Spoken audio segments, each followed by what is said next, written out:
እንግዲህ ቤተሰብ የብሩኬን ስራ እንዳያችሁት ነው። ጋሽዬ ብሩኬ በሰራው ስራ በጣም እንዳፈረና እንዳዘነ ተነግሮኛል። ልክ እንደደነገጠች ያደረገችው ነገር ቢኖር ቀጥታ ዘላ እኛ ጋር ነው የመጣችው። ካሜራዋን የከፈተችው። ሁሌም ችግሮች ሲያጋጥሟት ከኛ ጋር ነው መፍትሄዎችን የምትፈልገው። ምክንያቱም እኛ ቤተሰቦቿ ነን። ቤተሰብ እኛ ለእያንዳንዱ ችግሮች መፍትሄ ለመፈለግ ዝግጁ ነን። እንደምታውቁት በጣም ብዙ ትልልቅ ሰዎች አሉ ዩቲዩብ ላይ ሃይሚን መምከር የሚችሉ አሉ። እንደ እናትና እንደ አባት ሆነው ማለት ነው። መውለድም የሚችሉ አሉ። ሃይሚን የነሱን ምክር ፈለጋ ነው ይህንን ዱቡዳ ስትሰማ ካንዳንድ ዘላ ካሜራዋን ከፍታ ወደኛ ጉዳዩን ልታስረዳን የመጣችው። እች ልጅ ምን ያህል በእኛ እንደምትተማመን ነው የሚያሳየው። ይሄ ሃይሚ ከቤት ያስወጣችበት ምክንያት ብሩኬ ወደ ራሱ ተመልሶ ነገሮችን እንዲያስተውልና ወደ ትክክለኛው መንገድ እንዲመለስና የራሱ ጊዜ ያስፈልጓል ብላ ስላመነች ከራሱ ጋር ብቻውን እንዲያወራ ከቤት ያስወጣችው እንጂ በዛው ጥፋት እንዲሰራና ሃይሚን ለማበሳጨት ከሌሎች ሴቶች ጋር ግንኙነት እንዲጀምር ብላ አይደለም ከቤት ያስወጣችው እሷ። ብሩኬ ግን በምላሹ ያደረገው ነገር ከቤት እንደወጣ ወደ ራሱ ተመልሶ ነገሮችን ከማሰብ ይልቅ ሌሎች ሴቶችን መቀያየሩ ላይ ነው ያተኮረው እና ሌላው ሃይሚን ለማበሳጨት ነው ትኩረቱ የነበረው ከቤት እንደወጣ እንጂ ብሩኬን ጠልታው አይደለም ከቤት ያስወጣችው። እሱ ጥፋቱን ከማረም ይልቅ አይታችኋል ሴት ይዞ ምናምን እንዳትናይስ ነገር ይፈጥርባታል ብሎ እንዳሰበ አላውቅም። ከሱ ህይወት እንድትወጣ ነው የሚፈልገው ሃይሚ። እንደዛ ከሆነ ደግሞ ኦሬዲ እኮ እች ልጅ ከህይወቱ ወጥታ ብቻዋን እየኖረች ነው ያለችው ነው ወይስ ሃይሚ ቀንታ ወደሱ እንድትመለስ ነው የሚፈልገው? በእንደዚህ አይነት መንገድ ልትመለስ አትችልም ሃይሚ።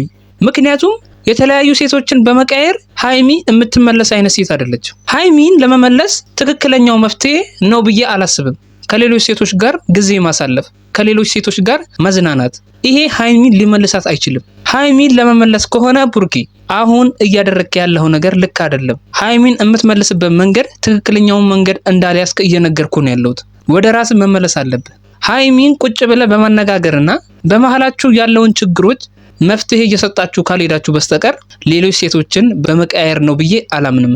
ልጅቷ የብሩኬ ደረት ላይ ተለጥፋ ስታይ ማመን ያቃታት።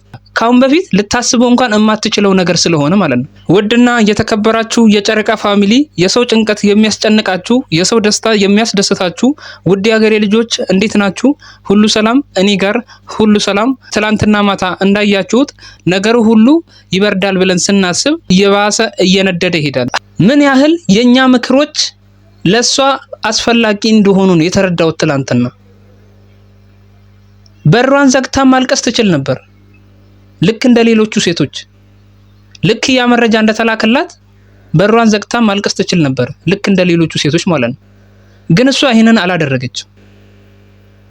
ያደረገችው አማራጭ እንደነገርኳችሁ ነው። የሚለው ነገር እንዳይፈጠርባችሁ ከብሩኬ ጋር መምጣት ባልችል ለምን እንዳትሉ ነው ነገሮችን ግልጽ አድርጌ የምነግራችሁና ደግሞ ቤተሰብ ትላንትና ለሃይሚ የተላከላት ፎቶና ቪዲዮ የከፋ የሚያደርገው ካሁን በፊት ብሩኬ ከእዩ ጋር ሆኖ ካፌ ላይ ሆኖ ምናምን ነበር የተላከላት ለሃይሚ። ያሁኑ ግን የከፋ የሚያደርገው ደረቱ ላይ ተለጥፋ ልክ እንደ ሚስቱ ልክ እንደ ፍቅረኛው ልጅቷ በጣም ባለጌ መሆኗን ያሳያል። ይሄ ልክ እዩ እንደላከችላት አይነት ቪዲዮ አይደለም፣ ከሱ የባሰ ነው። ገባችሁ ቤተሰብ? ምን ያህል ልቧ እንደሚሰበር ምን ያህል ልታዝን እንደምትችል መገመት አይከብዳችሁም። ገባችሁ ቤተሰብ? ስለዚህ ለምን ሲጀመር ለሃይሚ መላኩ አስፈለገ ነው የኔ ጥያቄ። ምን ይጠቅማታል? ለሃይሚ ቪዲዮ መላኩ ምንድነው ጥቅሙ? አንዴ ሃይሚን አሳዝናታል አይደል? እሷን ካሳዘንካት ደግሞ ከሌሎች ሰዎች ጋር ህይወትን መጀመር ከፈለክ ደግሞ እሱ ያንተ ምርጫ ነው። ግን ሃይሚን ማቅሰሉ ለምን አስፈለገ? ሃይሚን ማናደዱ ለምን አስፈለገ? ላንተም ሆነ አንተ ላይ ለምትለጠፈው ሴትዮ ለሃይሚ መላኩ ምንድነው ጥቅሙ? ምንድነው የምትጠቀሙት? እች ልጅ ተኮራምታ እንድትቀመጥ ነው እንደፈለጋችሁት? ምንም እንዳትንቀሳቀስ ነው?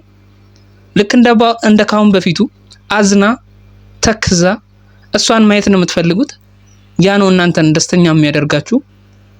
አሁን ደስተኛ ለመሆን እየሞከረችበት ባለችበት ሰዓት ለምንድን ነው የምትሰብሯት? እሷን መስበር አግባብ ያለው ነገር አይደለም። ብሩኬ ካንቺ ጋር መለያየት ተለያየን ብለሃታል። ታዲያ ከሀይሚ ጋር ብትለያዩ እንዲህ በቀላሉ ላንተ እንደዚህ ሁሉም ነገር ላንተ ቀላል ነው እንዴ?